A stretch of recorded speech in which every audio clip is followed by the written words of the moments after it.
Before I was in film and television, I worked as a journalist for about 8 years in various capacities. I was a music journalist for a little bit. I was a blogger for a little bit. I was a White House reporter for a little bit, doing political reporting.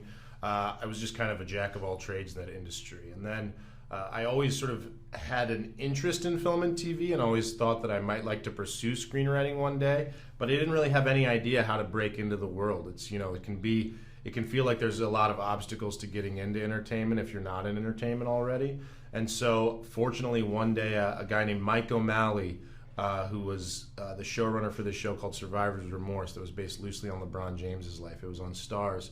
He reached out to me and said that he'd read some of my journalism and said, I think you might be good at TV writing. Would you want to take a chance? And so I did. I took my first TV job, and then I never looked back. I really, really loved it. I really loved the collaborative nature of it.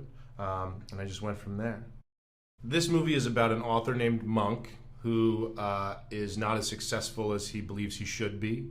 And so one day he sets out to write a prank novel that he thinks is going to embarrass all of the people who publish novels into understanding why they don't like what Monk makes. And he's not expecting that his prank is going to go the way that it does. And the prank book that he ends up writing becomes a massive bestseller. When I read Erasure by Percival Everett, it resonated with me deeper than any piece of art ever had. And I think that was because, it wasn't just because of the professional themes of sort of the limitations that people put on black writers and creatives of color and sort of the limitations that people have about what our lives look like. It was also because there was a lot of family themes that were going on in the book that really resonated with me.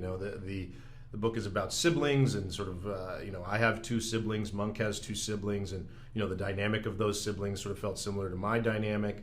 The book has I don't want to spoil it, but the book has issues with the mother that really sort of felt like issues that I had with my mother.